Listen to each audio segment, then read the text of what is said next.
इस लेक्चर की शुरुआत हम कर रहे हैं आपके पेपर डिस्कशन से, जो अभी मैं इस लेक्चर के साथ लिंक भी कर दूंगा, वो आरपीएस टेस्ट सीरीज का ये पेपर। और क्योंकि बिना डिस्कशन तो हम आगे नहीं चलेंगे, उम्मीद करते हैं कि शायद आपका पेपर अच्छा ही हो जिन्होंने भी दिया होगा। नहीं तो पेपर इसके साथ में लिंक कर रहा हूँ, वहां से देख लेंगे आप। देखो, हम लाइन टू लाइन क्वेश्चन ले रहे हैं ताकि आप बताते चले कि भाई किस लेवल पे था सवाल, नहीं था। पहला सवाल जो है वो केवल काइनेमेटिक्स ऑफ सर्कुलर मोशन पे था। आपको दिया गया कि ओमेगा इनिशियल रेस्ट से स्टार्ट हुआ, ओमेगा फाइनल। ठीक है, रुको एक मिनट। 20 जस्ट हम ये देख रहे हैं भाई इसमें क्या है, number of revolutions. Number of revolution जब भी निकालना है तो एंगल निकाला होगा पहले आपने। ठीक है, आप मुझे ये बताओ कि कौन सी इक्वेशन लगा के आपने एंगल निकाला इसमें, तो ये चीज बताइए। कौन सी इक्वेशन लगाई जिससे एंगल निकला होगा? अल्फा अननोन है, अल्फा नहीं पता मुझे। बताओ बताओ, बोलो भाई, इन तीन चीजों से एंगल कैसे निकला होगा? तभी तो नंबर ऑफ रिवॉल्यूशंस आए होंगे थीटा अपॉन 2 पाई। तभी तो नंबर ऑफ रिवॉल्यूशंस आए होंगे थीटा अपॉन 2 पाई। बोलिए यार, आप लोगों ने किया है पेपर में, कैसे किया ये वाला क्वेश्चन? थीटा कैसे निकाला यहां से? थीटा कैसे किया? क्या पहले अल्फा निकाला है या डायरेक्ट थीटा आ सकता है यहां?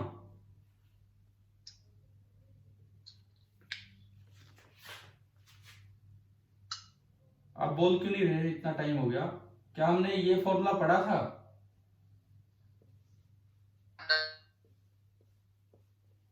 कि अगर अल्फा ना पता हो तो थीटा ऐसे निकाला कीजिए। तो पहले इससे थीटा निकालना था और फिर ये एन। चलो जैसे भी करके हुआ, ये आपका हो गया ना। ठीक है, आपने अपना टोटल किया होगा फिजिक्स का, ये जो मार्कशीट के साथ, सॉरी इसके साथ ही पेपर के साथ आंसर की है, आपने अपने टोटल कर भी लिए होंगे। तो 100 में से 70 क्रॉस हो रहे हैं कि नहीं, बताओ आपने जो टोटल किया उसमें। सर हमारे टोटल में नहीं, कैंपस प्रो पे हम सबका रिजल्ट है, हम अपना रिजल्ट देख सकते हैं वहाँ पे। अच्छा, आपका रिजल्ट ही आ जाता है। तो कितना स्कोर हुआ फिजिक्स का अगर हम बात करें तो? सर 85। 85। मनीष है क्या क्लास में? Yes sir. कितना हुआ भाई? 90। चलो ठीक है, अच्छा है। तो मैं एक बार आपके जो भी डाउट्स हैं वो ले लेता हूं। आप ये बताओ, पहले पांच 1 से लेके 5, इनमें कोई डाउट है? Yes sir. कौन सा?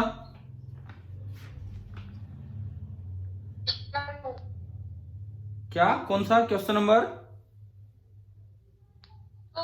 2 second.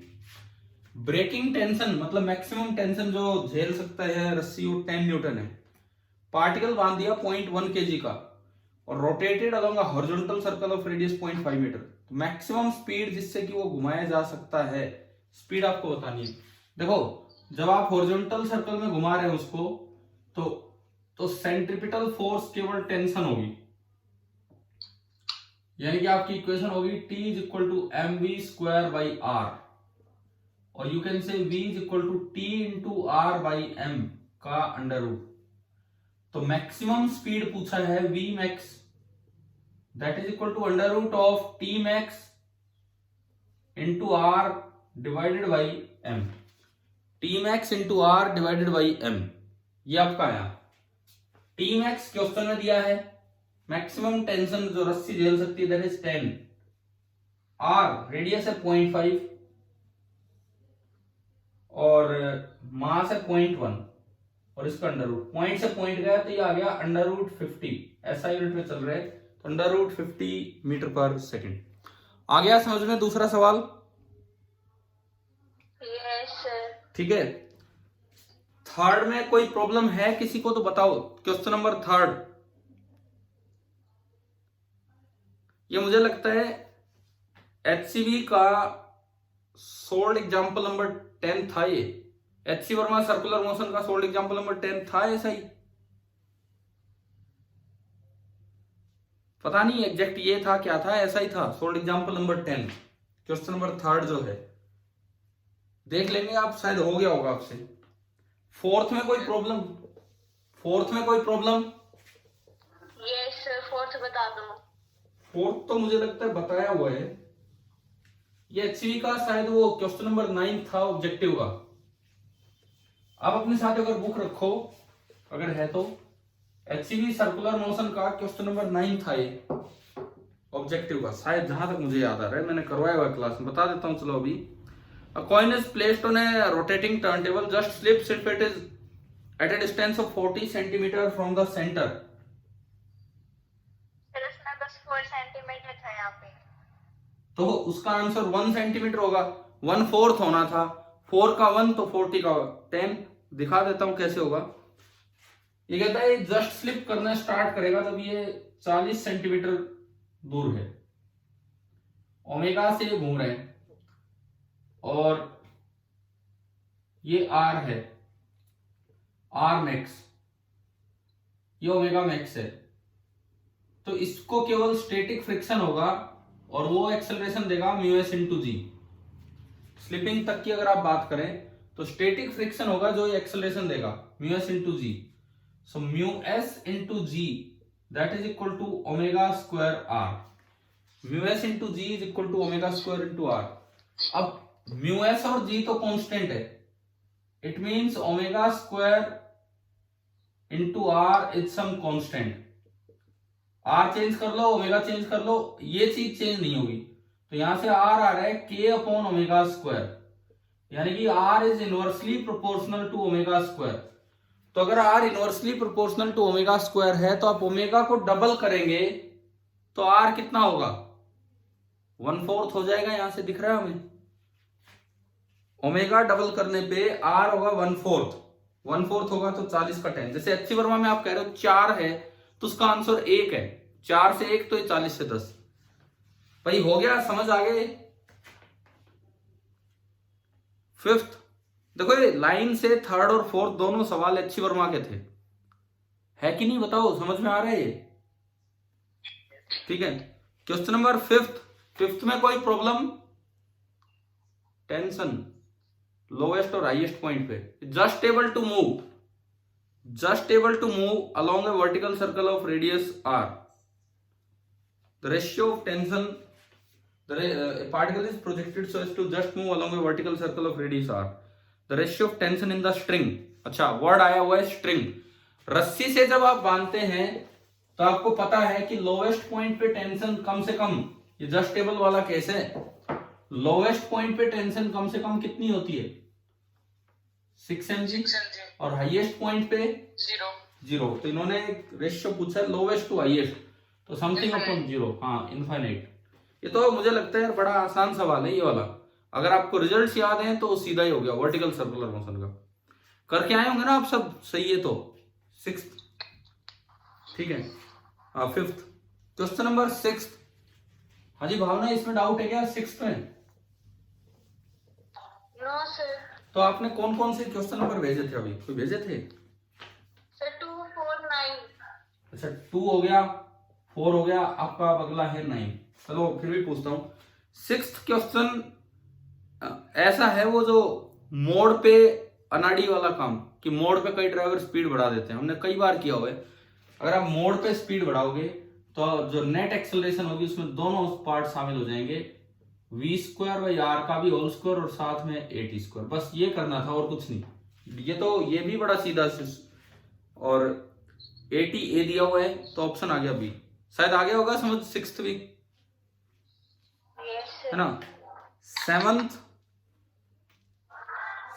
Smooth wire vertical circle a bead can slide smooth wire the circle is rotated. भाई ये भी एचसीवी में था, ऐसा था कि नहीं ऐसा, ये वाला क्वेश्चन कि स्मूथ पे इसको टर्न करते रहो। 7th जैसा जो सवाल है, देखिए 7वां जो सवाल है इधर देखो,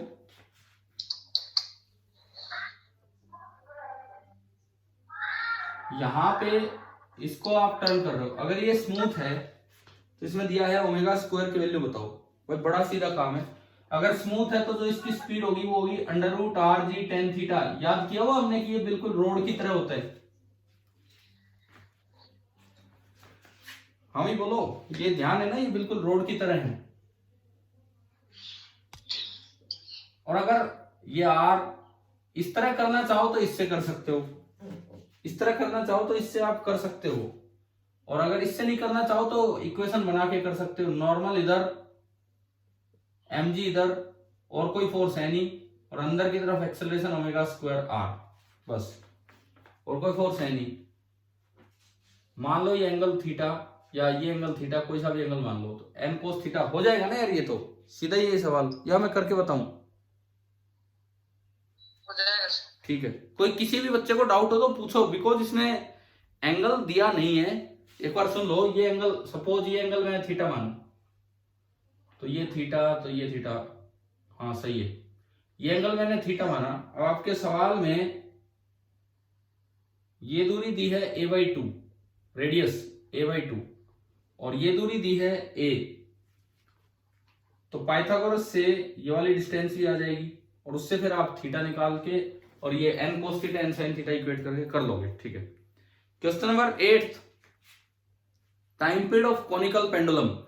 time period of conical pendulum का सीधा फॉर्मूला होता है, 8th सवाल, t is equal to 2πr upon v, and 2πr upon v, v भी हमने पढ़ा था कि अंडर रूट आर जी टेन थीटा, v जो होता है वो अंडर रूट आर जी टेन थीटा, उसमें जो भी होगा वो हम उसमें देख लें। कर लोगे ये वाला भी?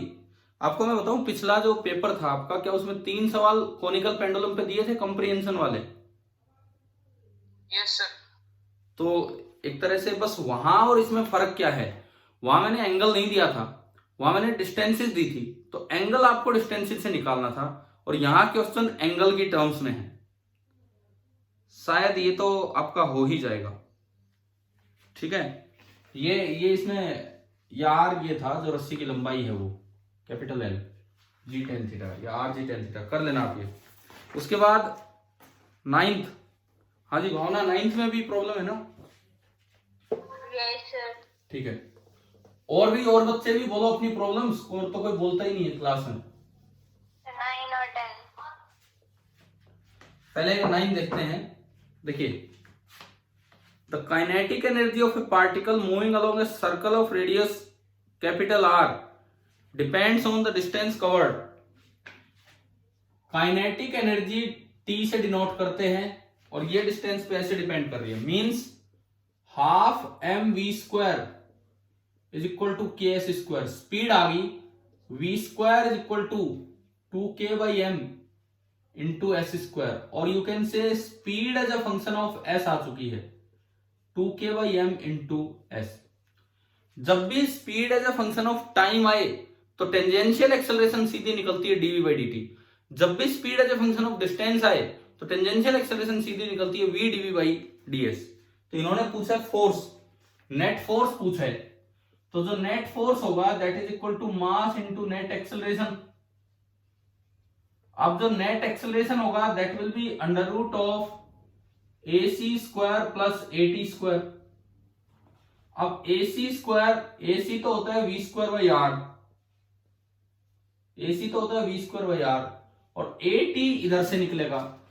अगर v as a function of time होता तो at निकालते dv/dt, v as a function of s है तो at निकलेगा v into dv/ds, v into dv/ds। तो आपने किया यहां पे v as it is under root 2k/m into s, ये तो हो गया v इंटू dv/ds करोगे तो ओनली बस ये बचेगा रूट 2k/m, और ds/ds 1 हो जाएगा, यानी कि ये आया 2k/m इंटू s। ये आपका आ गया a टेंजेंशियल। ठीक है, a टेंजेंशियल आ गया 2k/m इंटू s।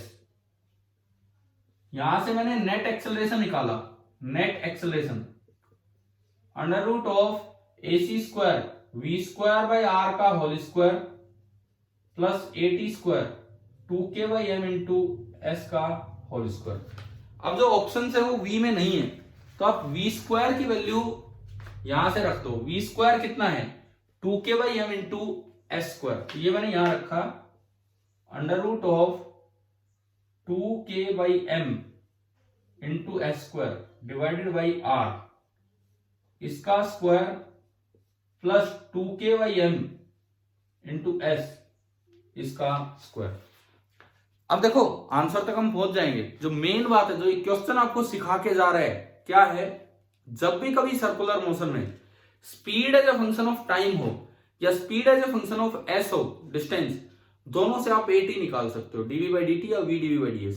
और एटी निकालने के बाद नेट एक्सेलरेशन आएगी ac square plus at square and then force आ जाएगा मास इनटू नेट एक्सेलरेशन। ये पॉइंट दिमाग में रखना, जो काइनेटिक एनर्जी दी थी, कुछ भी दी इन्होंने। अच्छा सवाल है ये। अब मैं देखूं यहां से तो a नेट कितना आया, क्या कॉमन आ रहा है उसमें से 2k/m, पूरा पूरा कॉमन आ रहा है 2k/m, दिख रहा है वहां से आपको, तो और इवन s भी कॉमन आ रहा है, तो ये अंडर रूट के अंदर चला, a नेट में निकालूं अंडर रूट के अंदर, देखिए अब इसमें क्या बनेगा 2k/m इंटू s, इसका होल स्क्वायर आ गया कॉमन। पहली टर्म बचेगी s/r का स्क्वायर और दूसरी टर्म में ओनली 1 का स्क्वायर, ये बाहर आया तो 2k/s/m under root of s/r square plus 1। अब 2k/s/m है तो ये तो एक्सेलरेशन आ गई, इसको मास से मल्टीप्लाई करोगे तो फोर्स आ जाएगा, मास से मास कटेगा तो बना 2ks into under root of 1 plus s/r का होल स्क्वायर। मिल गया आपको ऑप्शन अपना। चलो ये अब देखो, ये सवाल अच्छा सवाल था। अभी तक जो 9 सवाल आए हैं उनमें सबसे सही सवाल ये है, बिकॉज इन्होंने काइनेटिक एनर्जी देके आपको कंफ्यूज करने की कोशिश की है और उससे हम टेंजेंशियल एक्सेलरेशन पे गए। भाई किसी बच्चे का ये सही हुआ था पेपर में, किसी भी स्टूडेंट का 9th क्वेश्चन?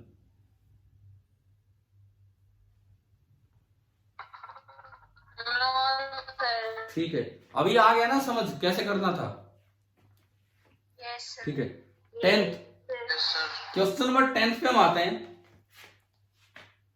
मनीष भाई हो ना अभी क्लास में? Yes sir. ये 9th गलत हुआ? Yes sir. कौन कौन से आपके गलत हुए? एक तो 9th और देखा।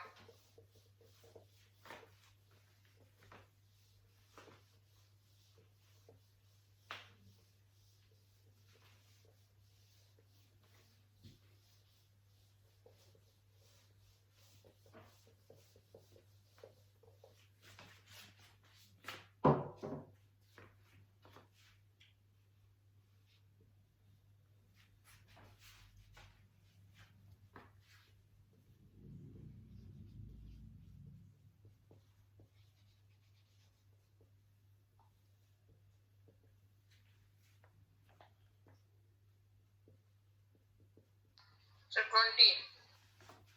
9th के बाद आपका गलत हुआ 20। पता है, दोनों एक ही कैटेगरी के क्वेश्चन है, दोनों बिल्कुल सेम कैटेगरी के क्वेश्चन है कि कोई v as a function of s दिया है। 20 भी यही सवाल है, अभी आएंगे हम उस पर। चलो एक काम करते हैं, नहीं एक काम नहीं करते हैं, अपना चलाते हैं काम। क्वेश्चन नंबर 10th, क्या ये आपको ये पढ़ाया गया था सर्कुलर मोशन में लिमिट ऑन v? तो उसकी तो दोनों साइड लिमिट आई थी, under root r g into tan theta plus mu s upon 1 minus mu s tan theta, और इधर ऊपर माइनस नीचे प्लस, है ना। फिर इनसे ही हमने म्यू का रिजल्ट निकाला था, उसमें बस एक ही साइड रिजल्ट आया था, केवल एक ही साइड, चाहे इधर वाला चलाओ चाहे उधर वाला। बताओ याद आ रहा है क्या ये? हाँ जी बोलिए, अरे बोलो जवाब दो। Yes sir. तो उसमें अंडर रूट नहीं था, सॉरी उसमें अंडर रूट नहीं था। आपको ध्यान हो ऊपर तो आया था mod of V square minus R ji tan theta, क्योंकि दोनों केस में एक बार वो आर जी tan theta minus V square था और एक बार वी स्क्वायर माइनस आर जी टेन थीटा। बताओ तो रिजल्ट क्या था, पूरा करवाओ इसको।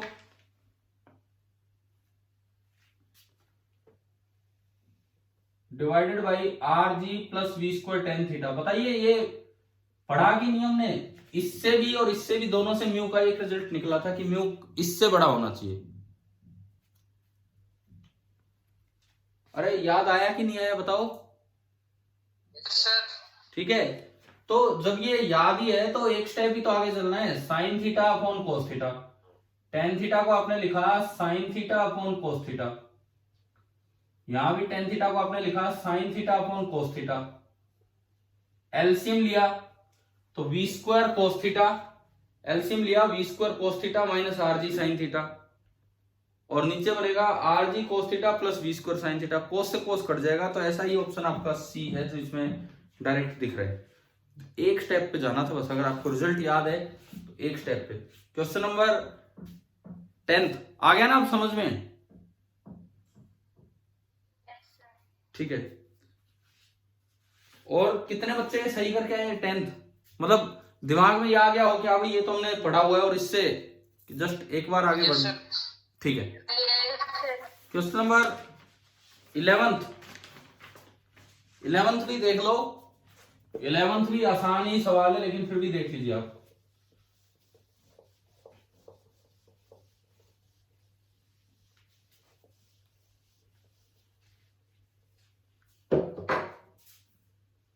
देखिए 11th क्वेश्चन क्या है कि इसमें एक डायग्राम दिया गया है, हॉरिजॉन्टल सर्कल है, एक पार्टिकल यहां बंधा है और उससे एक पार्टिकल यहां बंधा है। डबल पेंडुलम भी बोल देते हैं, कई बार इस तरह का पेंडुलम जो वर्टिकली ऑसिलेट करते हैं तो इसको नाम दे देते हैं डबल पेंडुलम।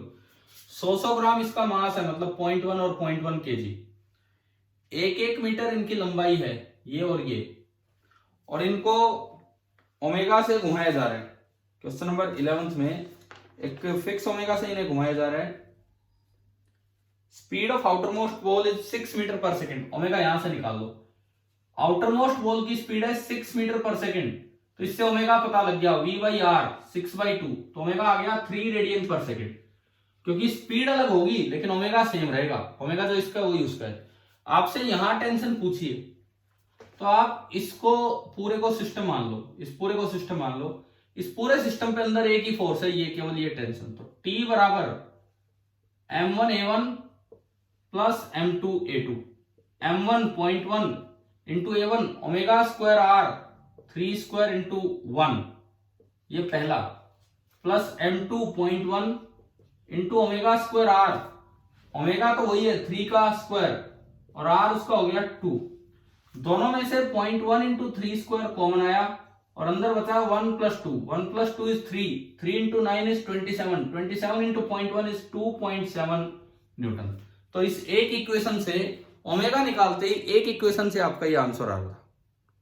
ठीक है, ये आपका था सवाल नंबर 11। तो डबल पेंडुलम टाइप क्वेश्चन भी ध्यान रखना कैसे है कैसे नहीं। क्वेश्चन नंबर 12 एक इजी क्वेश्चन है, 12वां सवाल, एक आसान सवाल है, और शायद मुझे लगता है इस तरह का तो आपके पिछले टेस्ट में था, इस तरह का क्वेश्चन। ये सेम तो नहीं, इसमें तो कैमरा और कार कई चीजें हैं, लेकिन वो मैंने आपको ये समझाया था कि अगर कोई स्ट्रेट लाइन में भी चले तो भी अगर साइड में ऑब्जर्वर होगा तो उसके रेस्पेक्ट में कुछ ना कुछ एंगुलर वेलोसिटी होगी। तो बिल्कुल ही मतलब वो कॉन्सेप्ट वही था, क्वेश्चन अलग है, कॉन्सेप्ट वही था कि यहां पे है गाड़ी, इधर जा रही है v स्पीड से, और आपको दिया है कि जो एंगल दिखा रखा है दैट इज ये वाला 30 डिग्री। तो हमें तो ये वाला कंपोनेंट चाहिए।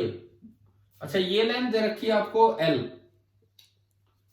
तो ये लेंथ अगर L है, ये 30 है, तो पहली बात ये डिस्टेंस होगी L अपॉन कोस 30। ये L होती तो ये L कोस 30 होती, ये L है तो ये वाला होगा L अपॉन कोस 30।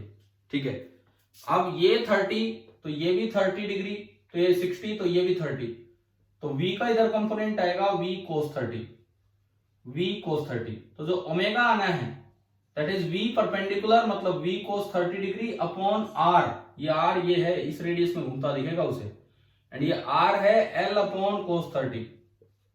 तो ये आया V by L into cos square 30 degree. Cos 30 होता है √3/2, तो ये 3/4, तो ये आपका आ गया 3/4 टाइम्स V का स्क्वायर, V है 40 का स्क्वायर, 40 इंटू 40 अपॉन ये जो लेंथ एल है ये दी गई है 30, 3 से ये 10, ये 0, ये 4, तो 40 बच गया ओनली। 40 तो इसमें ऑप्शन ही नहीं, 40 तो इसमें ऑप्शन ही नहीं है। एक मिनट, हमने क्या किया है, ये इसकी स्पीड दे रखी है 40, v आपको दे रखा है 40, ठीक है। ओमेगा निकालना है तो v cos 30, तो 40√3/2, ठीक है। रेडियस गलत लिख दिया हमने,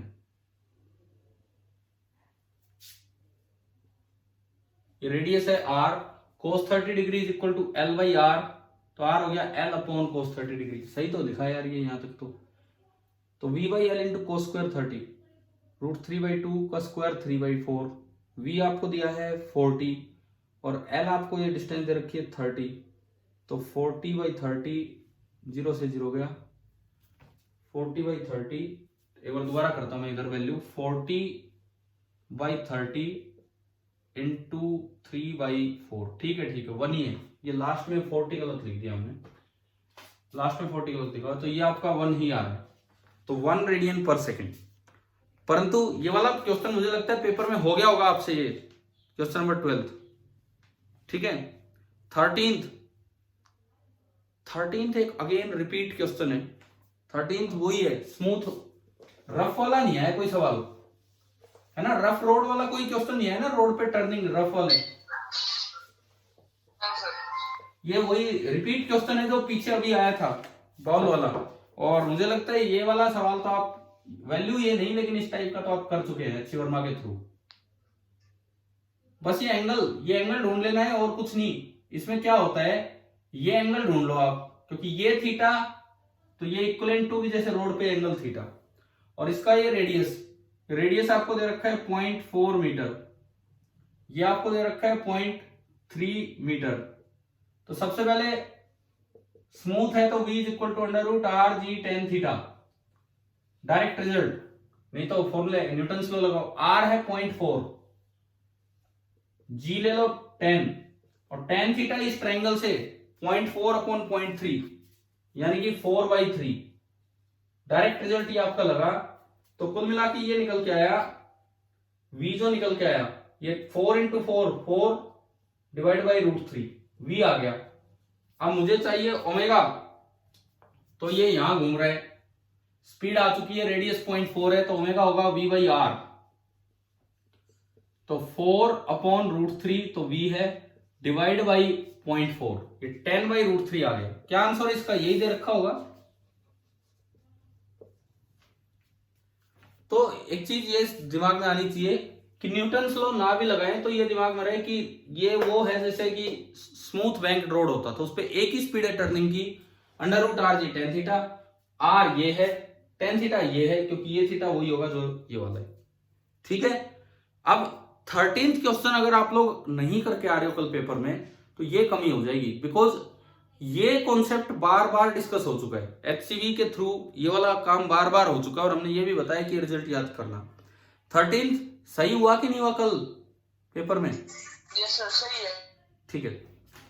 14th बड़ा आसान क्वेश्चन, फोर्स पोजीशन ग्राफ का वर्क निकालना हो तो क्या करेंगे? फोर्स पोजीशन ग्राफ से वर्क निकालना हो तो केवल और केवल आपको एरिया,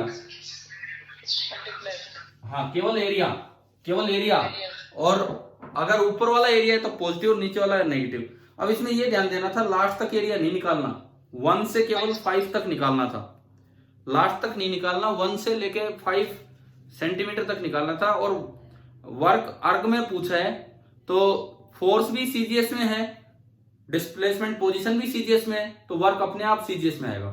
तो आप ऊपर वाला एरिया 5 तक देखते हैं तो 10 और 20, और नीचे वाला एरिया 20 और ऊपर वाला एरिया 10, सीधा दिख रहा है, मैं कैलकुलेट नहीं कर रहा, ग्राफ से सीधा दिख रहा है। सीजीएस यूनिट में पहले पार्ट का एरिया 10, दूसरे पार्ट का 20, तीसरे का -20 और चौथे का 10, 20 से 20 कट गया तो 20 आ गया समझ में? मैं ग्राफ नहीं बना रहा, आपके पास पेपर है उसमें आप देख लेंगे। 14th के बाद question number 15th, accelerate uniformly जब भी कभी यूनिफॉर्म एक्सेलरेशन होगी तो power directly proportional to time है। आपके पिछले पेपर में सवाल था, एनसीईआरटी का क्वेश्चन है ये। उस दिन डिस्कशन में मैंने कहा था कि एनसीईआरटी के 2-3 सवाल अपने करके रखना, ये अच्छे सवाल है पावर वाले। जब भी एक्सेलरेशन कांस्टेंट होगा तो power directly proportional to t होगा, पहली बात ये। हालांकि ये सवाल उस चीज पे नहीं था, क्यों? क्योंकि पावर का फॉर्मूला होता है F इंटू वी, और आप F को लिख सकते हैं m इंटू ए, और जब रेस्ट से स्टार्ट होगा तो किसी टाइम t पे v होगा u plus A T, u zero, तो आप u को लिख सकते हैं a इंटू टी। यानी कि ऐसे केसेस में कांस्टेंट फोर्स या कांस्टेंट एक्सेलरेशन वाले केस में ये इक्वेशन बनती है, ये कांस्टेंट है तो इक्वल टू को हटा के power is directly proportional to T. अब power directly proportional to T आपके पहले दो ऑप्शंस में था, पहले दो ऑप्शंस में टी और टी आ रहा है, अगले दो ऑप्शन में टी स्क्वायर और टी स्क्वायर आ रहा है। लेकिन एम ए स्क्वायर किस में आ रहा है? ए कहां से निकाले? इसकी स्पीड टीएफ टाइम में वीएफ होगी, तो टीएफ टाइम में अगर स्पीड वीएफ होगी तो v f is equal to 0 plus a into t f. तो यहां से ए कितना आ गया? वीएफ अपॉन टी एफ, ये आपने इसमें पुट किया तो जो पावर निकल के आई वो आई एम इंटू ए का square, VF square upon T F square और इंटू टाइम। बताओ, ये भी बड़े कॉमन क्वेश्चंस होते हैं, आ जाते हैं इस तरह के सवाल, पावर टाइम पे कैसे डिपेंड करती है। क्या सही हो पाया ये सवाल आपका? है ना? ठीक है। क्वेश्चन नंबर 16 में तो कुछ कॉपी पेन उठाने की जरूरत नहीं थी, ये लिखता है, हालांकि ये तो ज्यादा आसान सवाल हो गया। हम सोच रहे थे कि एक सवाल आए मोमेंटम और काइनेटिक एनर्जी के रिलेशन पे, क्या ऐसा आया कोई सवाल? नहीं आया शायद, है ना? पी और के रिलेशन में क्या रिलेशन होता है काइनेटिक एनर्जी और मोमेंटम में? काइनेटिक एनर्जी क्या, कौन सा रह गया? क्या कह रहे हो? सर शायद है कैसा। अच्छा है तो आ जाएगा, आगे देख लेंगे। पर ये तो बहुत आसान सवाल था। देखिए, एक आदमी की स्पीड 2 मीटर पर सेकंड बढ़ी तो उसकी काइनेटिक एनर्जी डबल होगी। ये बताओ, काइनेटिक एनर्जी डबल कब होगी? जब स्पीड √2 टाइम्स हो। भाई अगर मैं स्पीड को √2 टाइम्स कर दूं तो स्क्वायर करने पे काइनेटिक एनर्जी 2 टाइम्स हो रही है ना, दिख रही है ना। आपको केवल एक चीज चेक करनी थी, कौन सा ऑप्शन ऐसा है जिसमें स्पीड को √2 टाइम्स करने पे स्पीड +2 होगी? कौन सा ऑप्शन ऐसा है जिसमें स्पीड को √2 टाइम्स करने पे स्पीड +2 हो रही है? केवल और केवल ये आपको चेक करना था।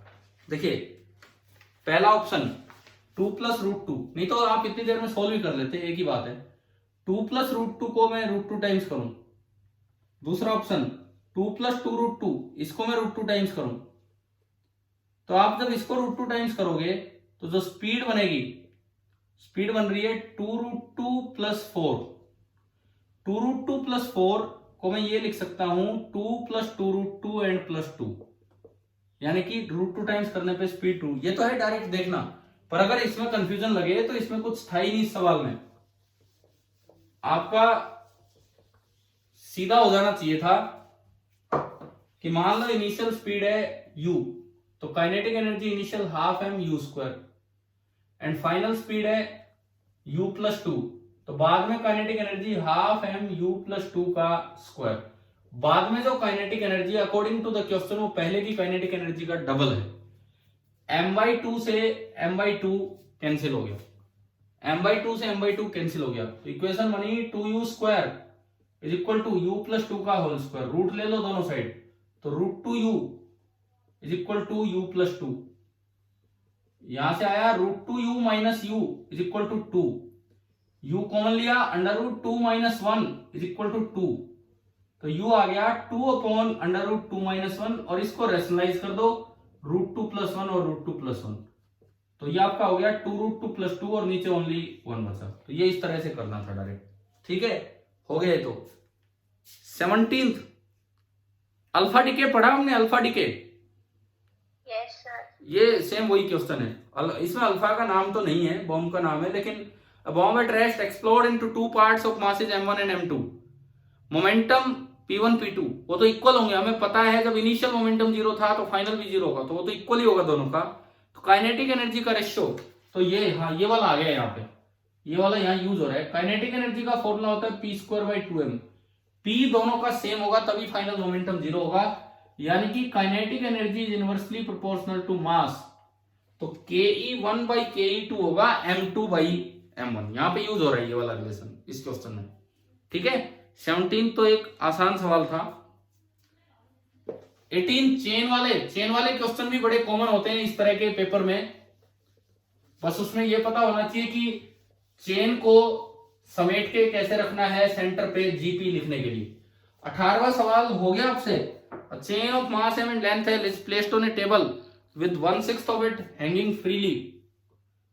ये चेन है, 1/6 पार्ट नीचे है, यानी कि m/6 मास नीचे है और l/6 लेंथ नीचे है।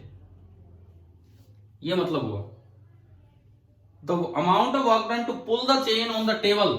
इसको ऊपर लाने के लिए आपको कितना वर्क करना पड़ेगा। ऐसे क्वेश्चन में हमें मानना होता है कि हम स्लोली लेके आए, ये पूरी यहां आ गई, पूरी की पूरी यहां आ गई, ये इनिशियल सिचुएशन, ये फाइनल। आपने कोई एक्सटर्नल फोर्स लगाया होगा, साथ में ग्रेविटी ने वर्क किया होगा, नॉर्मल का वर्क होगा नहीं और स्मूथ है। तो इसको जीरो लेवल मान लो। पोटेंशियल एनर्जी इनिशियल, इसकी तो ये जो मास है 5m/6, इसकी तो एनर्जी है नहीं, इसकी होगी -m की जगह m/6 इंटू जी। l/6 नहीं, सारा मास समेट के यहां रखना होगा, इसके भी आधे पे l/12। तो पोटेंशियल एनर्जी इनिशियल आई -mg l/72। Potential energy final बिल्कुल जीरो। तो यहां से वर्क डन बाई ग्रेविटी आ गया, ये कंजर्वेटिव फोर्स है, तो इसका वर्क होता है PE initial minus PE final. तो ये आपका आया PE initial -mg l/72 and -0, ये आ गया, ये वर्क आया। अब आप वर्क एनर्जी थ्योरम लगाओ, work done by mg plus W external जो हमें निकालना है प्लस W नॉर्मल जो जीरो है, friction any is equal to change in kinetic energy. ऐसे सवालों में मानते हैं कि आप स्लोली लेके आए तो डेल्टा के ही जीरो, नॉर्मल का वर्क जीरो, तो W एक्सटर्नल बराबर आ गया माइनस ऑफ WmG। तो यह आया mg l/72, mg l/72, तो ऑप्शन सी। ठीक है, क्वेश्चन नंबर 19, एक और सवाल पावर पे, एक और सवाल पावर पे है। क्वेश्चन नंबर 19 देखिए,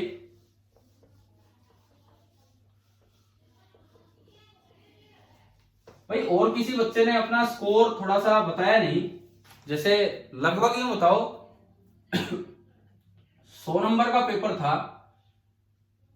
70 क्रॉस किस किस बच्चे के हुए हैं?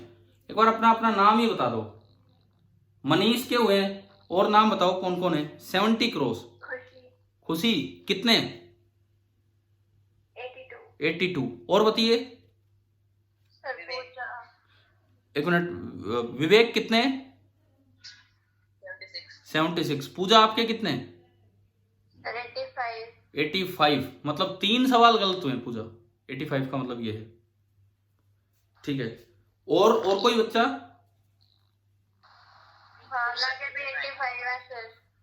ठीक है, ठीक है, अच्छी बात है, चलो कोई नहीं। और भी कोई हो तो बताइए एक बार, और कोई बच्चा जिसका नाम रह गया और 70 क्रॉस हो रहे हैं। 79। कौन? नाम बोलिए अपना नाम। क्या? दोबारा बोलिए, नाम सुनाई नहीं दिया मुझे। ठीक है, ठीक है। अभी देखिए क्वेश्चन नंबर 19, अगेन सवाल पावर पे। Force required is proportional to speed. अब F प्रोपोर्शनल टू V है, तो आप माने कि F बराबर kV, some constant into V, और जो पावर है वो होती है F इंटू V, तो पावर आपकी होगी kV इंटू V, तो यानी कि kV स्क्वायर। K कांस्टेंट है तो power is directly proportional to V square, ये हमें पता लगा। अब ये लिखता है 8 किलोमीटर पर आवर पे चलाने के लिए पावर चाहिए 24 हॉर्स पावर।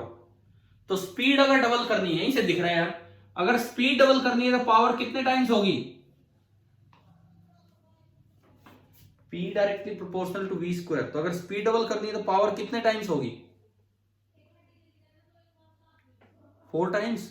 आ गया समझ भाई? अगर स्पीड को डबल करना चाह रहे तो V का स्क्वायर है पावर में, तो पावर 4 टाइम्स होगी। तो पहले पावर यूज हो रही थी 24 हॉर्स पावर, तो उसका 4 टाइम्स तब हो गया 96 हॉर्स पावर। समझ में आ गया होगा सभी को? ठीक है, अब हम आते हैं क्वेश्चन नंबर 20 पे। सर्कुलर मोशन का ये सवाल, क्वेश्चन नंबर 20। देखो ये बिल्कुल उसी कैटेगरी का सवाल है जो वो काइनेटिक एनर्जी दिया था, क्वेश्चन नंबर 9। उस तरह का ही सवाल है। इसमें क्या दिया गया है, locomotive of mass m starts moving so that its velocity varies according to the law v is equal to k into under root s। v as a function of s दिया गया है, where k is a constant, s is the distance chord, find the total work done by all the forces which were acting। ना ना ना, वो नहीं है, वो तो सर्कुलर मोशन का क्वेश्चन था, ये वर्क एनर्जी का है। मुझे लगा बिल्कुल सेम है, अलग है ये कॉन्सेप्ट, ये वर्क एनर्जी का है। Find the total work done, मतलब वर्क एनर्जी थ्योरम लगानी पड़ेगी, by all the forces which are acting on the locomotive during the first t second after the beginning of the motion। Motion start होने के पहले t second के बाद, मतलब भाई मुझे ना एक चीज चाहिए, मुझे चाहिए v as a function of time. अगर v as a function of time आ जाए तो वर्क आ जाएगा as a function of time, क्योंकि अगर v as a function of time आ गया तो v इनिशियल निकाल लेंगे at t equal to 0, v final निकाल लेंगे at t equal to t। यहां से काइनेटिक एनर्जी इनिशियल निकाल लेंगे, यहां से काइनेटिक एनर्जी फाइनल निकाल लेंगे, और फिर आप वर्क डन निकाल लेंगे कि भाई W ऑल, सभी का work, that is equal to K final minus K initial. तो क्या रूपरेखा इस सवाल की समझ में आ रहा है मनीष? समझ में आ रहा है किस तरह से करना था? Yes sir. ठीक है, मतलब अल्टीमेटली गया तो कैलकुलस पे ही, वो वाला क्वेश्चन भी ऐसा ही था, ये वाला भी। अब ये काइनेमेटिक्स का सवाल बन गया कि v as a function of s दे रखा है, तो v as a function of t कैसे पहुंचे। सबसे पहले यहां से निकालो s as a function of t and then differentiate करके निकालो v as a function of t। ये काइनेमेटिक्स का सवाल बन गया। अब यहां से कैसे निकाले s as a function of t? आप अगर v as a function of s है तो v को मैं क्या लिख सकता हूं,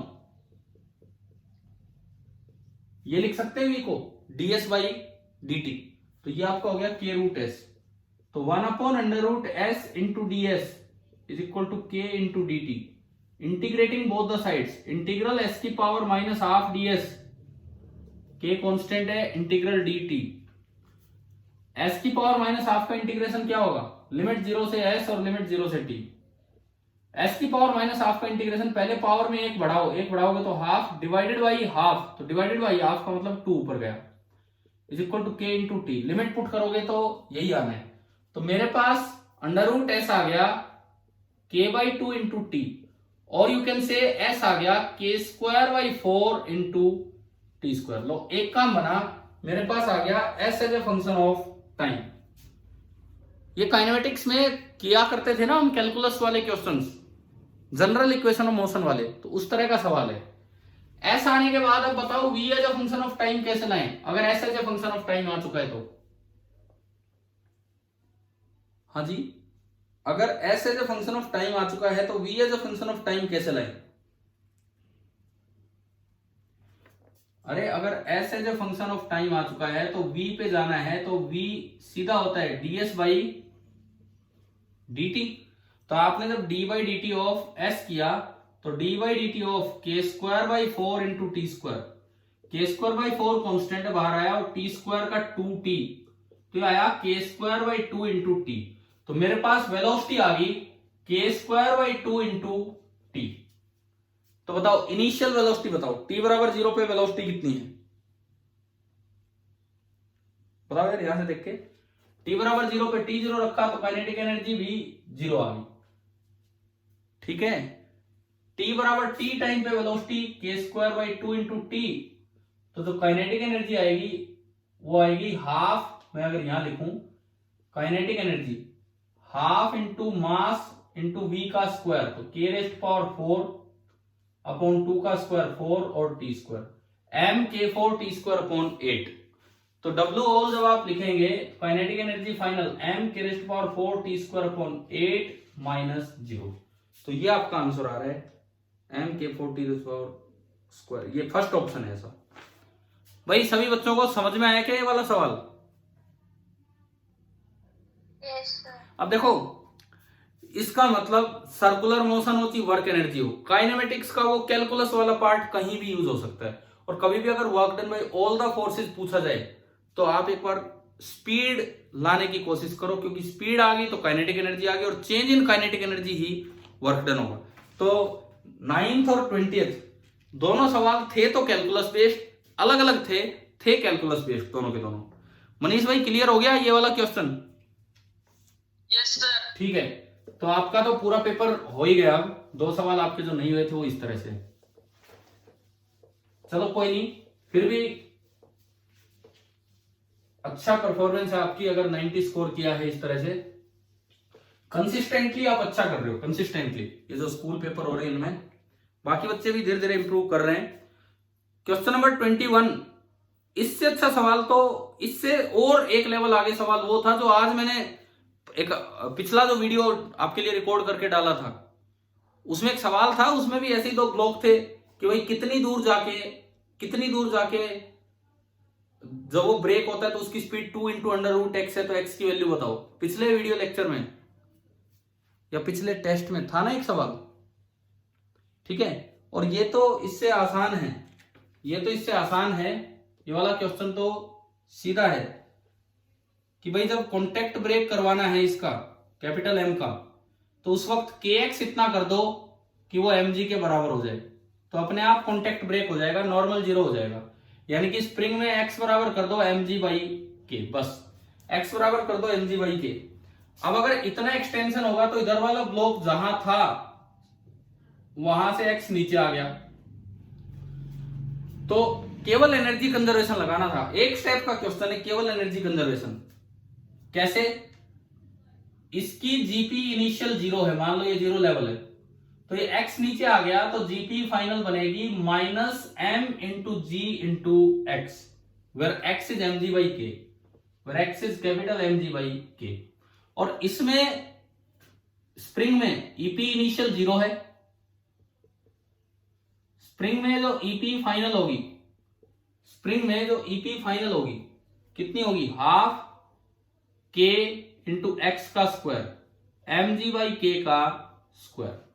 जस्ट आपको एनर्जी कंजर्वेशन लगाना था और उससे हो जाता। ये पता है एक कैटेगरी के 3-4 सवाल हो रहे हैं। सवाल नंबर 21 इसका, फिर कॉन्टेक्ट ब्रेक होने वाली, फिर क्वेश्चन नंबर 50 एचसीवी का, फिर पिछले टेस्ट का वो इससे भी अच्छा सवाल था जिसमें स्पीड भी है और कॉन्टेक्ट भी ब्रेक हुआ। यहाँ पे क्या है, जस्ट कॉन्टेक्ट ब्रेक करवाना है, तो मिनिमम मास बताना है। जस्ट कॉन्टेक्ट ब्रेक करने का मतलब है कि बस ये यहां तक पहुंचते पहुंचते रुक गया, बीच में इसने स्पीड गेन की होगी, लेकिन इससे आगे ये नहीं गया कि मुझे बस इतना एक्स चाहिए, तो काइनेटिक एनर्जी फाइनल फिर से 0 कर दो। मैंने जो पिछले टेस्ट में सवाल दिया था उसमें कॉन्टेक्ट भी ब्रेक हो रहा था और काइनेटिक एनर्जी 0 नहीं थी। मैं बार बार उसका जिक्र इसलिए कर रहा हूं, अगर किसी ने पिछला वीडियो लेक्चर या वो क्वेश्चन नहीं किया तो इसके बाद वो जरूर अटेंड कर ले एक बार। सवाल याद आ गया होगा वो 2 रूट एक्स वाला, इंटीजर बेस्ड वाली कैटेगरी में याद आ रहा है कि नहीं बताओ, पिछले पेपर का? अरे एक मिनट क्यों बोलो, क्या क्वेश्चन याद आ रहा है जो पिछले पेपर में मैंने डाला था 2 रूट एक्स वाला? Yes sir. तो इसके बाद वो जरूर देखना, अगर आपने नहीं देखा है तो पिछले वीडियो लेक्चर में वो डाला गया है, वो जरूर देखना। अब उसमें और इसमें फर्क ये है कि यहाँ फाइनल काइनेटिक एनर्जी 0 है। क्यों 0 है? कि बस इसको एक्स ही चला दो ताकि ये रुक जाए और ये बस उड़ जाए, क्योंकि और स्पीड रहेगी जब तक पक्का उठेगा, तो मिनिमम मास सेम चाहिए। अब आप एनर्जी कंजर्वेशन लगाओ, EP initial 0, GP initial 0, kinetic energy initial 0 बराबर ईपी फाइनल हाफ, ये के से एक के कटेगा, capital M square ji square by k, ये EP final, GP final minus small M G into capital M ji by के, और काइनेटिक एनर्जी फाइनल फिर से 0। तो ये उधर गया, तो half capital M square ji square by K is equal to small M G into capital M ji by K से के गया, जी स्क्वायर से जी जी गए, एक एम से एक एम गया। तो मुझे क्या चाहिए, किसकी वैल्यू चाहिए? स्मॉल एम की, मिनिमम मास ऑफ ए, हाँ स्मॉल एम चाहिए। तो यहां से स्मॉल एम आ रहा है कैपिटल एम बाई 2। ये है ये वाला सवाल। आ गया ना समझ? क्वेश्चन नंबर 21 ठीक है। Yes, sir. इसके बाद मैंने कहा वो वाला और करना, ये तो जस्ट कॉन्टेक्ट ब्रेक हुआ है, उसमें जस्ट कॉन्टेक्ट ब्रेक नहीं होगा, कॉन्टेक्ट भी ब्रेक होगा, कॉन्टेक्ट तो इसी पे ब्रेक होगा, कॉन्टेक्ट तो इतने पे ही ब्रेक होगा जो x बराबर mg/k है, लेकिन उसमें स्पीड बची हुई है तो आपको स्पीड बतानी थी, तो वो सवाल आप पिछले पेपर का जरूर देखना। क्वेश्चन नंबर 22 मुझे लगता है एक बड़ा आसान सवाल है, काफी दिन पहले आप इस तरह के क्वेश्चंस किया करते थे न्यूटन्स लॉ के टाइम, क्योंकि इस चैप्टर में तो मैंने आपको काइनेट पोटेंशियल एनर्जी के ग्राफ वाले सवाल करवाए हैं। इस चैप्टर में इक्विलिब्रियम में स्टेबल और अनस्टेबल इक्विलिब्रियम में पोटेंशियल एनर्जी के ग्राफ वाले क्वेश्चन करवाए हैं, लेकिन ये सवाल तो फोर्स पे था, तो ये तो हमने न्यूटन्स लॉ में किए और क्वेश्चन भी न्यूटन्स लॉ का है। ये वर्क एनर्जी का तो कोई खास यूज है नहीं, इसमें कुछ भी यूज नहीं है। आपको ये दिया गया है, ये पॉइंट है x1 और ये पॉइंट है x2, ये है, तो पूछा है कि बॉडी स्टेबल इक्विलिब्रियम में कहां है। पहली बात, क्या यहां है इक्विलिब्रियम में बॉडी, यहां पे,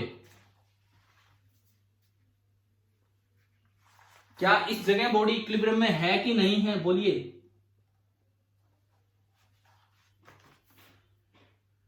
मेरा सवाल है, क्या इस जगह बॉडी इक्विलिब्रियम में है या नहीं है।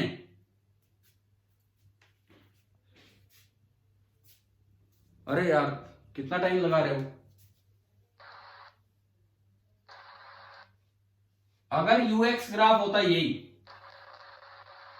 ये x1, ये x2 और ये x3, बताओ इनमें से कौन से ग्राफ में बॉडी x3 पे इक्विलिब्रियम में है, इनमें से कौन से ग्राफ में बॉडी x3 पे इक्विलिब्रियम में है।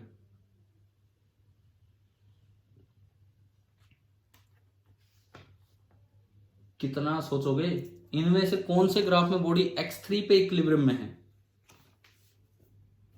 फोर्स पोजीशन ग्राफ से इक्विलिब्रियम डायरेक्ट देखा जाता है, जहां फोर्स 0 हो रहा है वहां, तो यहां तो इक्विलिब्रियम है एट x1 एंड x2, और वहां से उसकी स्लोप से इक्विलिब्रियम देखा जाता है, dy/dx फोर्स होगा, तो यहां इक्विलिब्रियम है एट x3। कुछ तो याद आना चाहिए, आपकी आवाज नहीं आ रही है, बोलो एक बार, कुछ तो याद आना चाहिए कि किस तरह से था। ठीक है, अब अगर ux वाला ग्राफ होता है, सुनो, अगर ux वाला ग्राफ होता तो मैंने कहा था दैट इज इक्विवेलेंट टू खाई एंड पहाड़ी। हमने बताया था आपको कि ux वाला ग्राफ ऐसे बिहेव करता है जैसे ये पहाड़ी दिख रही है तो अनस्टेबल इक्विलिब्रियम, और खाई दिखेगी तो वो स्टेबल इक्विलिब्रियम। बताया था कि नहीं कभी। ठीक है, बट ये तो वो सवाल ही नहीं था इस पेपर का, इस पेपर का सवाल ये था, तो इक्विलिब्रियम x1 पे होगा और x2 पे होगा। इन्होंने क्या पूछा है कि स्टेबल इक्विलिब्रियम कहां होगा, इन्होंने पूछा है कि स्टेबल इक्विलिब्रियम कहां होगा। तो देखिए, अगर आप x1 से थोड़ा आगे डिस्प्लेस करते हैं तो फोर्स पॉजिटिव है कि नेगेटिव। x1 से मैंने थोड़ा आगे डिस्प्लेस किया तो फोर्स पॉजिटिव है बॉडी पे कि नेगेटिव, बोलो। पॉजिटिव। पॉजिटिव का मतलब जिधर डिस्प्लेस किया उधर ही फोर्स लग गया, जिधर डिस्प्लेस किया उधर ही फोर्स लग गया, तो ये स्टेबल इक्विलिब्रियम है कि अनस्टेबल x1 पे। अरे यार कितना टाइम लगाते हो। x1 पे जिधर डिस्प्लेस किया उधर ही फोर्स लग गया, so this is unstable equilibrium. x2 पे देखो, अब आपने पॉजिटिव साइड डिस्प्लेस किया, ग्राफ से देखते हो तो फोर्स नेगेटिव है, यानी कि आपने आगे डिस्प्लेस किया तो फोर्स पीछे लगा। ये कौन सा इक्विलिब्रियम है, स्टेबल। अब एक बार ये बता दो, एक बार ये बताओ, क्या न्यूटन्स लॉ में ये क्वेश्चंस किए थे, न्यूटन्स लॉ के टाइम, इस चैप्टर में नहीं, न्यूटन्स लॉ के टाइम ये वाले इस चैप्टर में किए थे, ये वाले इस चैप्टर में ये वाला बताया था, न्यूटन्स लॉ में ये वाला। ठीक है, 22वां सवाल एक इजी सवाल था, लेकिन कोई आवाज आ नहीं पा रही है कि आपका सही हुआ कि नहीं पेपर में। Question number 22।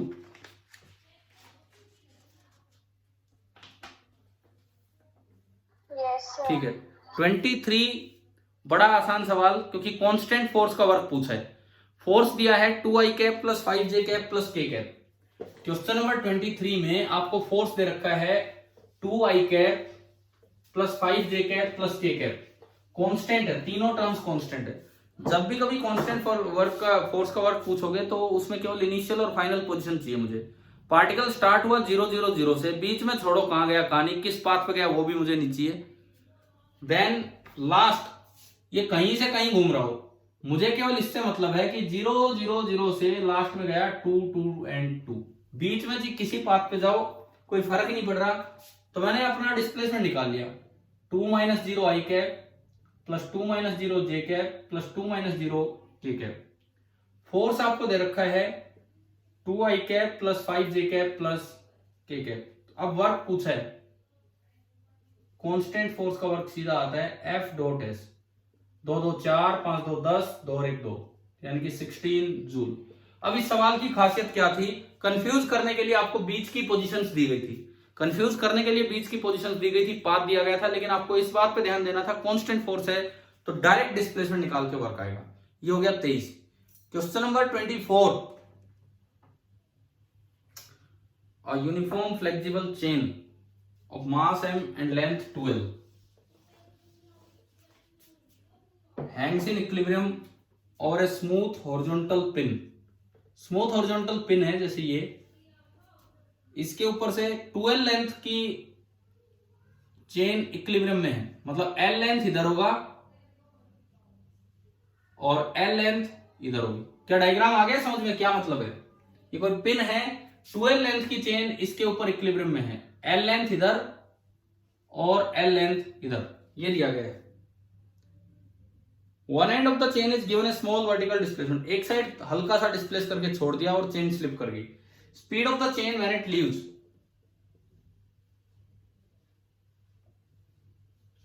जब ये ऐसे हो चुकी होगी, ये पूरी L लेंथ ऐसे, L नहीं कितनी लेंथ है 12, जब ये पूरी 12 लेंथ ऐसे हो चुकी है तो उस वक्त आपको इसकी स्पीड बतानी है।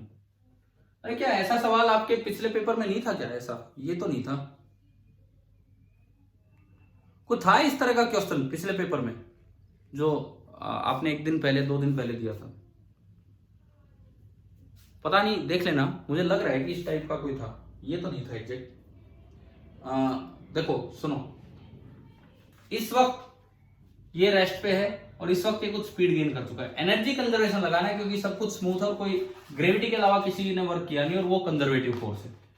पहले आप यूं बताओ, इस समय पोटेंशियल एनर्जी इनिशियल कितनी, इसको 0 लेवल मान लो,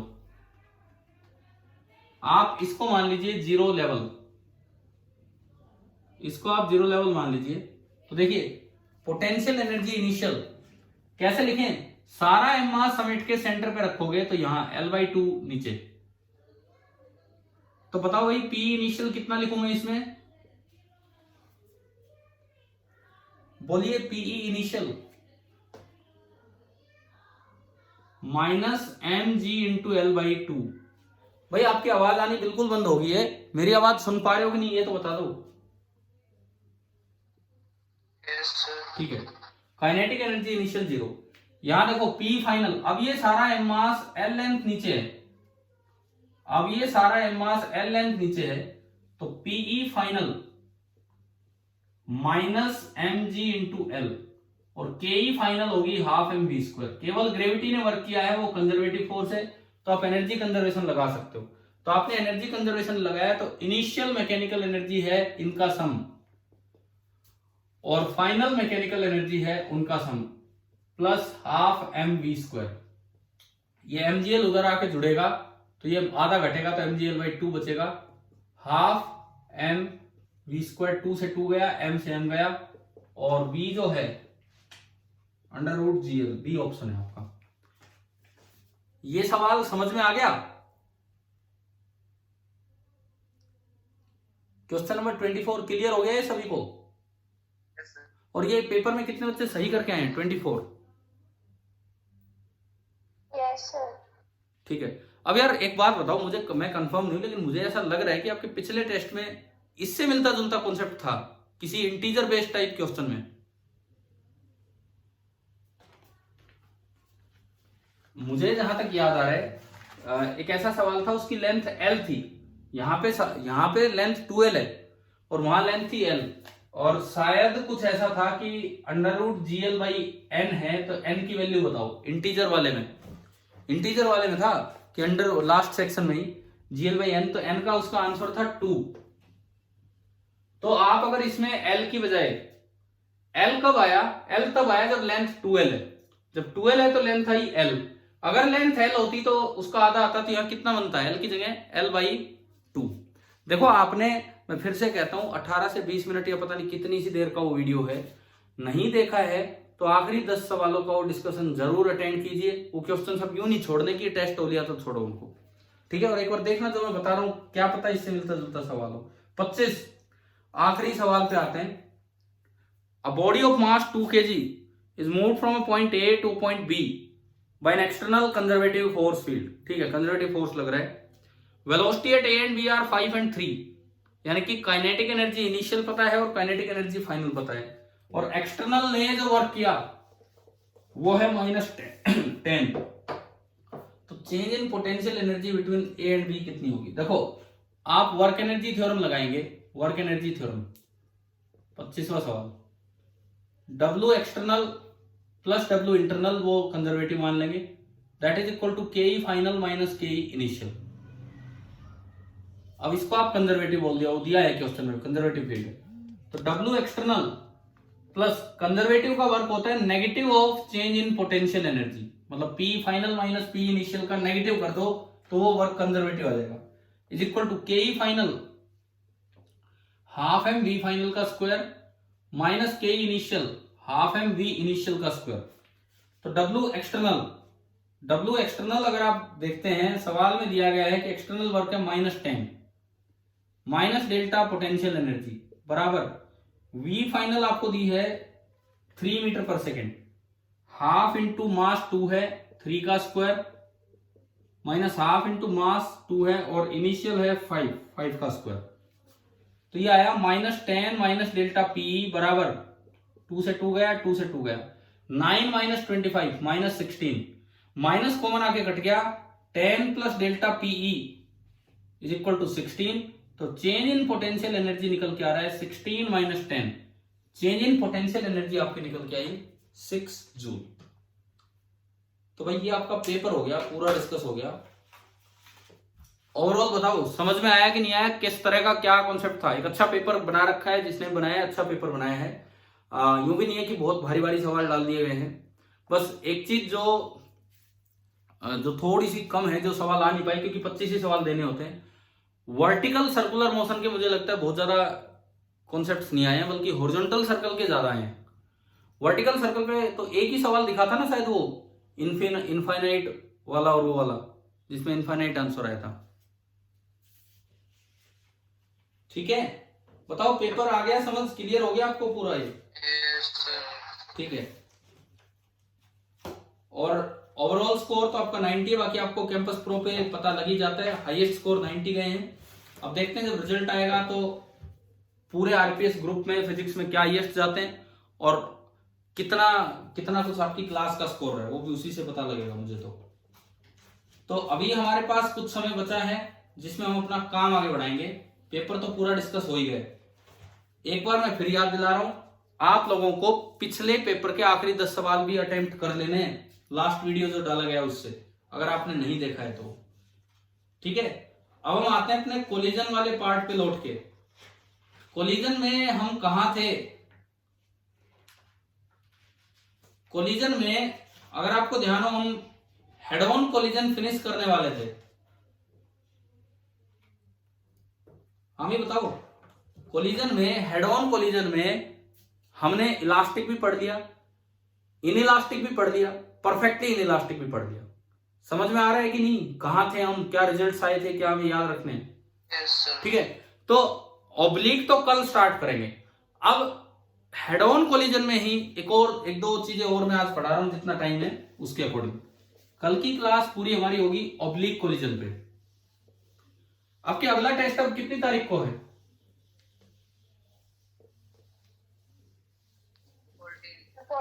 14 को है। और उसमें आ रहा है एक तो कोलिजन, एक सेंटर ऑफ मास आ रहा है कि नहीं? सेंटर ऑफ मास अगले में। ठीक है, मतलब अगले टेस्ट का मैं अगर आपको बताऊं, एक ही चीज आ रही है, एचसीवी का अगला चैप्टर। एनसीईआरटी में तो बट रहा है काम, कोलिजन इस चैप्टर में है और सेंटर ऑफ मास अगले चैप्टर में है। सीबीएसई सिलेबस के अकॉर्डिंग भी बटा हुआ काम है। कोलिजन वर्क एनर्जी का है और वो अगले का है। ना तो अगली यूनिट पूरी आ रही है, ना पिछली यूनिट पूरी आ रही है। लेकिन आपको अगर ये इकट्ठा काम चाहिए ना एक जगह, तो एचसीवी का एक चैप्टर है सिस्टम ऑफ पार्टिकल्स वाला, उससे। तो अब हमारा टारगेट ये रहना चाहिए कि नेक्स्ट मतलब 14 तक हम वो एचसीवी का चैप्टर अपना साथ लेके चले और वो हम ढंग से कंप्लीट करें। ठीक है, उसको कर लेना, एक एक सवाल करना है। आपने आज देखा होगा यार, पेपर में कई सवाल डायरेक्ट एचसी वर्मा से लिंक हो पा रहे थे कि हमने ये पढ़ा है। ऐसा नहीं कि टीचर ने वहां से देख के दिया होगा, कहीं से भी देख के दिया हो, लेकिन क्या बहुत से सवाल ऐसे नहीं बन रहे थे कि ये तो एचसीवी में ये किया था, घुमाने वाला किया था, ये सीधा वाला किया था, है ना, लिंक हो रहे थे डायरेक्ट। चलिए अभी हम एक चीज ये करते हैं कि मान लो हेड ऑन कोलिजन में ही, क्योंकि आज कुछ देर बची है तो ऑब्लिक स्टार्ट नहीं कर रहे हैं, हेड ऑन कोलिजन, लेकिन इनइलास्टिक ही मैं लूंगा, इलास्टिक नहीं, inelastic of an inelastic ball. Inelastic ball मतलब जो इनइलास्टिक कोलिजन करेगी विद द फ्लोर। अक्सर इनइलास्टिक कोलिजन ही होता है। आप बताओ, आप जब बॉल को यहां से ड्रॉप करते हो, आप बॉल को यहां से ड्रॉप करते हो, दोबारा बॉल टकराने के बाद उतनी हाइट तक आ जाती है, कुछ कम रह जाती है। मैंने बॉल को यहां से ड्रॉप किया, धरती पे टकराने के बाद क्या वो दोबारा उतनी हाइट तक आ जाती है, उससे कम रहती है, उससे ज्यादा भी चली जाती है? कम ही रहती है। अब कोई बच्चा सोचे यार कई बार तो ज्यादा भी जाती है। ज्यादा तब जाती है जब आप ड्रॉप नहीं करते हो, आप अगर फेंकते हो ना, फेंकते हो उसे थ्रो करते हो तो वो ज्यादा चली जाती है, वो नहीं। मैं कह रहा हूं मैंने ड्रॉप किया, अगर परफेक्ट इलास्टिक कोलिजन होता तो बॉल इतनी ही ऊपर आनी थी, इतनी ही ऊपर आनी थी, लेकिन बॉल कम होगी, अगले टक्कर में और कम होगी, अगले टक्कर में और कम होगी, और धीरे धीरे वो रुक जाएगी। तो अब ये वाला मोशन हम स्टडी करेंगे, हेड ऑन कोलिजन का ये वाला पार्ट। और अगर वो इस तरह की बॉल होती, जैसे कीचड़ की बॉल, तो क्या वो टकराने के बाद एक बार भी उठती ऊपर? तो वो बिल्कुल नहीं उठती, वो होता परफेक्टली इनइलास्टिक कोलिजन। अगर वो बॉल पूरी आपके हाथ में ही वापस आ जाती तो इलास्टिक, लेकिन अगर वो थोड़ा कम रहेगी तो ये इनइलास्टिक। तो ये वाला कोलिजन हम देखते हैं। देखिए सपोज ये फ्लोर है, आपने एच हाइट ऊपर से यहां से एक बॉल को ड्रॉप किया एट टी इक्वल टू 0, यहां से एक बॉल को ड्रॉप किया एट टी इक्वल टू 0। पहली बात, ये बॉल फर्स्ट टाइम नीचे कितनी देर में पहुंचेगी और उसकी स्पीड क्या होगी? स्पीड तो भाई एनर्जी कंजर्वेशन या भाई काइनेमेटिक्स आप सीधी बता सकते हो कि इस समय जो स्पीड होगी वो कितनी होगी, है ना। ये लिखने में तो अब सोचना ही नहीं चाहिए। स्पीड कितनी होगी? √of 2gh। बताओ यहां तक आया क्या समझ? ठीक है। अब बात यह है कि दोबारा जब मैं टक्कर तो हो गई तो ये तो यही चलेगी, मैं साइड में बनाता हूं। टक्कर हो गई जब दोबारा बॉल चलेगी तो ये इतनी स्पीड से नहीं चल पाएगी, क्योंकि इनइलास्टिक कोलिजन है तो E is less than 1। E is less than 1। Suppose इस बॉल और फ्लोर के बीच में कोफिशिएंट ऑफ डिस्ट्रीब्यूशन है E।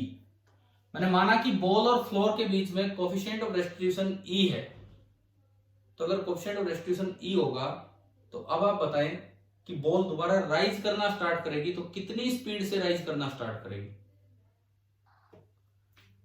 E का मतलब क्या होता है? E का मतलब ऊपर तो क्या आता है? वेलोसिटी ऑफ अप्रोच की सेपरेशन, बताएं, बोलो यार। वेलोसिटी ऑफ सेपरेशन, और नीचे आता है वेलोसिटी ऑफ अप्रोच। ये जस्ट बिफोर कोलिजन है और वो जस्ट आफ्टर कोलिजन। तो जस्ट आफ्टर कोलिजन जो वेलोसिटी ऑफ सेपरेशन होगी E times velocity of approach. अब देखो वेलोसिटी ऑफ अप्रोच है √2gh, ग्राउंड तो रेस्ट पे, तो velocity of approach just before collision है √2gh। तो जस्ट आफ्टर कोलिजन जो स्पीड बनेगी वो बनेगी E इंटू √2gh, और E लेस देन 1 है तो ये स्पीड कुछ कम होगी। ये इस फॉर्मूले से बनी। आप बताओ क्या ये समझ में आया कि ये स्पीड कैसे लिखी हमने? हाँ जी बोलिए, समझ में आ रहा है ये स्पीड कैसे लिखी है? देखो पहली बार ये एच हाइट से गिरा, इतनी स्पीड से आया, मैं टाइम का जिक्र कर रहा था, t बराबर 0 पे आया तो यहां पहुंचने में टाइम कितना लग गया होगा? हमें यार ये चीजें तो बिल्कुल याद होनी चाहिए। √2h/g, h बराबर हाफ GT स्क्वायर से √2h/g। इतनी देर में बॉल नीचे पहुंची है, लेकिन जब ये बॉल उठ के चलेगी तो कम स्पीड से चलेगी। अब कम स्पीड से चलेगी तो कम हाइट तक जाएगी, अब बताओ कि कितनी हाइट तक ये बॉल पहुंच पाएगी। दूसरी बार ये बॉल गई तो कितनी हाइट तक ये बॉल पहुंच पाएगी, ये मेरा सवाल है।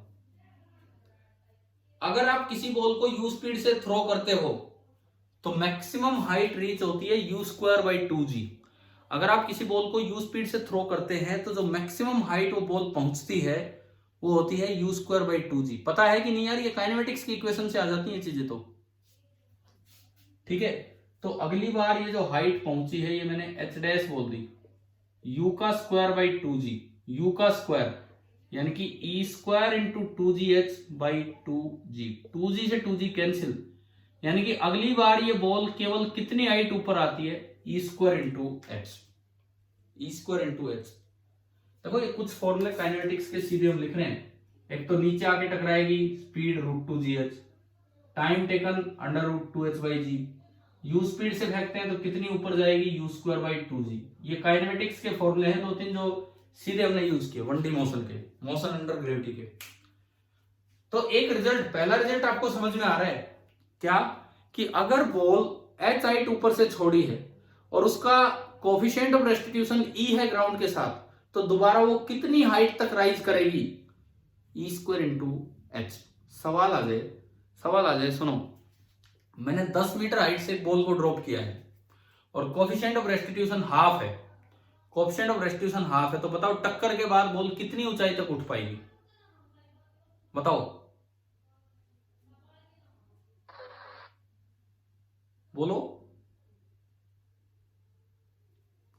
मैंने 10 मीटर की हाइट से बॉल को रिलीज किया, कोफिशिएंट ऑफ रेस्टिट्यूशन हाफ है, तो टक्कर के बाद बॉल कितनी ऊंचाई तक ऊपर आ पाएगी,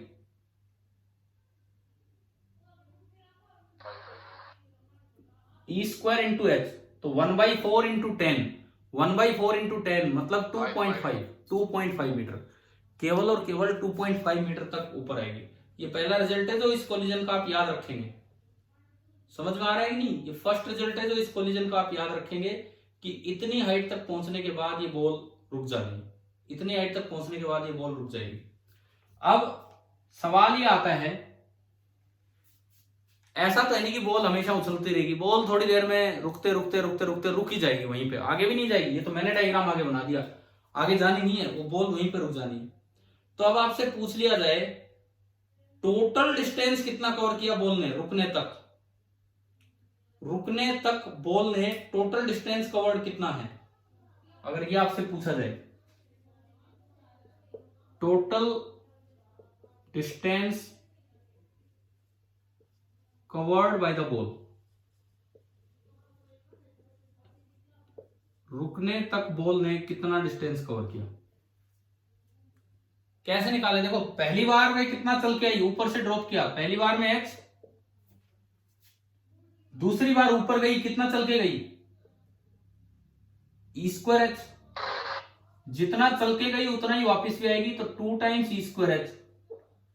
अब देखो, अब अगली बार यहां स्पीड 0 है, यहां स्पीड 0 है, तो यहां से स्टार्ट हुई, तो इस बार h की जगह जो हाइट आपकी ई स्क्वायर एच है, एच डैश है, अगर एच डैश हाइट से बॉल ड्रॉप होगी तो अगली बार और कम हाइट पे जाएगी, एच डैश हाइट से बॉल ड्रॉप हुई तो अगली बार और भी कम हाइट पे आएगी, और E square into H dash height.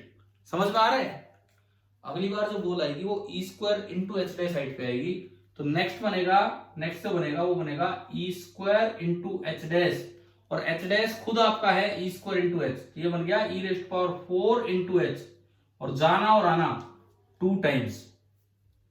बताओगे क्या है, समझ में आ रहा है क्या सीक्वेंस चली है।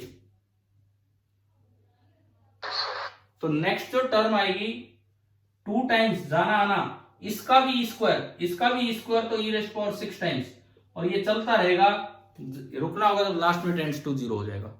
अगर आपसे पूछ लिया जाए कि टोटल डिस्टेंस कवर्ड कितना है तो कैसे निकालेंगे, ये मैंने हेड ऑन इनइलास्टिक कोलिजन का ये तरीका बताया इसमें, मोशन अंडर ग्रेविटी में।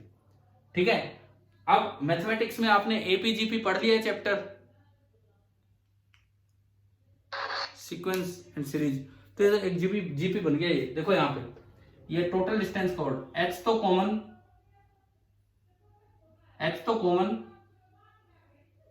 1 प्लस, अच्छा ये बची हुई टर्म्स में से और भी कुछ कॉमन आ रहा है, बची हुई टर्म्स में से 2 भी कॉमन आ रहा है और ई स्क्वायर भी कॉमन आया।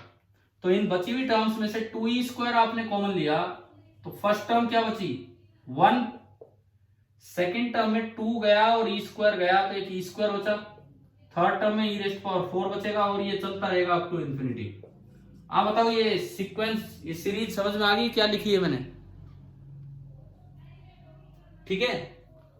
अब भाई ये एपी है कि जीपी है बताओ, ये एपी है या जीपी है? GP. This is a GP with common ratio 1, common ratio नहीं, फर्स्ट टर्म 1, कॉमन रेशियो कितना है इसका ई स्क्वायर, क्योंकि ई लेस देन 1 है तो ई स्क्वायर भी लेस देन 1 होगा, और अगर कॉमन रेशियो लेस देन 1 होता है तो सम ऑफ इनफाइनाइट टर्म्स का फॉर्मूला होता है a अपॉन 1 माइनस r। तो आपने ये लगाया इसका सम 1 अपॉन 1 माइनस ई स्क्वायर, तो इसकी जगह ये उठा के रख दिया। तो देखो टोटल डिस्टेंस ट्रेवल्ड आया h into 1 plus 2e square into ये पूरा आपका बचा 1 अपॉन 1 माइनस ई स्क्वायर। मतलब जो चीज बड़ी मुश्किल थी कैलकुलेट होना, भाई पता नहीं कितनी देर में रुकेगा, कैसे रुकेगा, हमने डिस्टेंस तक बता दिया कि भाई कितना डिस्टेंस इसने ट्रेवल किया होगा। चलिए इसका थोड़ा एलसीएम लीजिए, बताइए क्या आ रहा है। एलसीएम लेके बोलिए कि ये डिस्टेंस कवर्ड कितना है total in terms of H.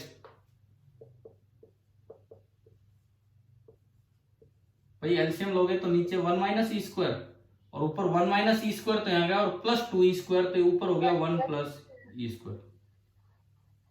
बच्चे तो इसको एक फॉर्मूला बना के याद कर लेते हैं, क्योंकि एग्जाम में क्वेश्चन आए उन्हें तो एक फॉर्मूले की तरह दिखता है। देखो ये जो क्वेश्चन है तो ये एक सवाल, परंतु ये इतना कॉमन है कि इसके रिजल्ट्स बच्चे याद कर जाते हैं। पहली बार टक्कर के बाद बॉल कितना ऊपर आएगी ई स्क्वायर एच, जैसा कि मैंने सवाल दिया 10 मीटर तो वो अगली बार 10/4 ही आई।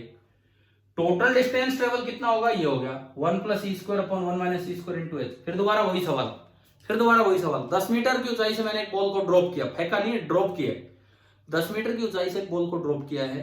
आपको बताना है अगर ई हाफ है तो कितनी टोटल डिस्टेंस ट्रेवल करके बॉल रुकेगी, बताओ इस फॉर्मूले को यूज करके बताओ।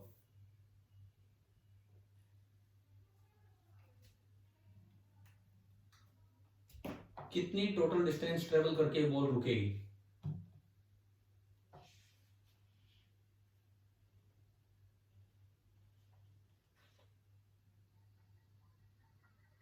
क्वेश्चन रिपीट करना। वही सवाल है, 10 मीटर की हाइट से बॉल को ड्रॉप किया है, उसका जो coefficient of restitution with the ground है वो हाफ है, तो टोटल डिस्टेंस ट्रेवल कितनी होगी रुकने तक, ये जो हमने कैलकुलेट किया अभी एक फॉर्मूले की तरह बन के आ गया 30। देखते हैं 30 सुनो 1 प्लस ई स्क्वायर तो 1 प्लस ई का square 1/4 upon 1 minus E square 1 minus 1/4 into 10, ये हो गया 5/4, ये हो गया 5/4 और ये हो गया 3/4, 4 से 4 कटेगा 5/4 इंटू 10, 5/4 इंटू 10 50/4 आ रहा है यार, ये तो 25/2 ये आ रहा है, तो 25/2। बताओ आपका आया कि नहीं आया।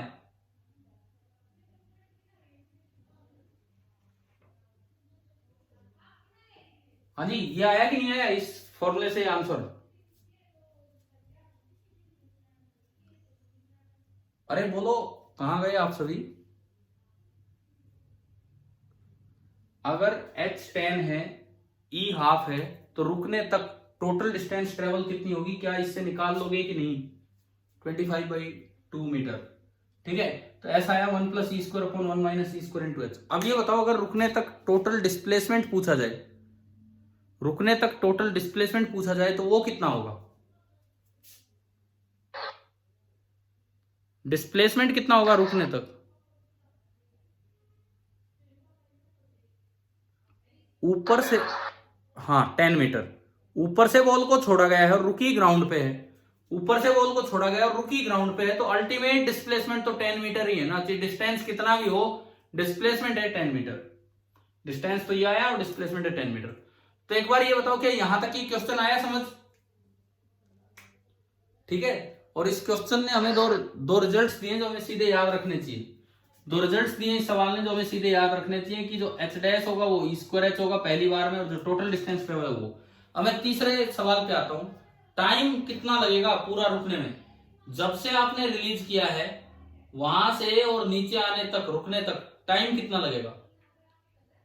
Total time.